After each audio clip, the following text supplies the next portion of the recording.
Good evening, Ron. Thank Hi. you very much for all three for seminars. Wonderful, thank you. My question is that you said that you had the blood of our Lord examined by the Israelis. That's correct. What was their determination of that? Okay. Now, we won't be able to take second questions. I'm sorry if you're on your second one. Please just step out. I love you, but we're running out of time. Real quickly, okay.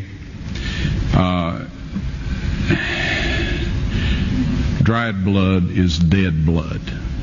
Everybody knows that, all right? They can test the blood of the pharaohs, the mummies of the pharaohs, all right? There's certain things they can do.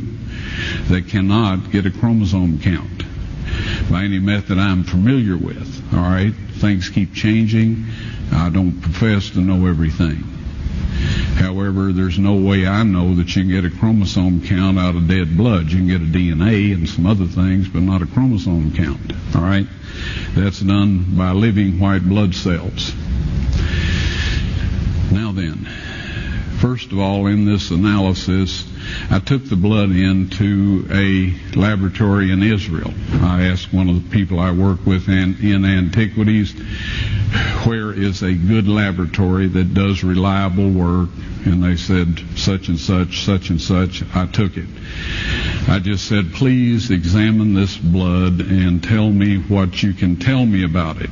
All right? They said, well, look, we're going to reconstitute it. We're going to put it in normal saline and keep it at body temperature for 72 hours with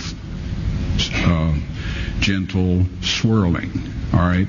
That's their business. That's great. I said, now I want to be there when you check it out. They said, fine.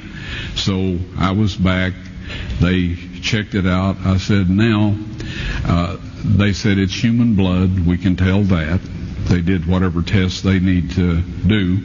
And then I said, take some of the white blood cells and put them in a growth medium and keep them at body temperature for 48 hours. And they said, well, that'll do no good because it's dead blood. I said, would you please do that for me? And they said, okay, we'll do it. So anyway, I said, I want to be there when you take it out and examine it. So I was back there. They took it out, examined it under a microscope, and the one technician called the other one over there, and then they called the boss over there, and they were talking Hebrew a mile a minute there for a little bit, and they looked at me and they said, Mr. Wyatt, this human blood only has 24 chromosomes in it. Everybody else has 46. You see, 23 from your mother, 23 from your father, 22 autosomes from your mother, 22 autosomes from your father. You get an X from your mother, you may get an X or a Y from your father, all right? This blood had 23 chromosomes from the mother's side, one Y chromosome only. You see, the child could not have developed if they hadn't had the autosomes from the mother. So all of his physical characteristics were determined by his mother's side of the family, her autosomes. His maleness was determined by this one Y that came from a source, not a human male. Then they said, this blood is alive.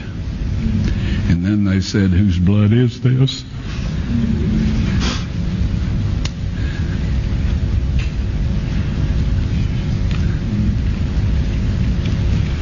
I said, it's the blood of your Messiah.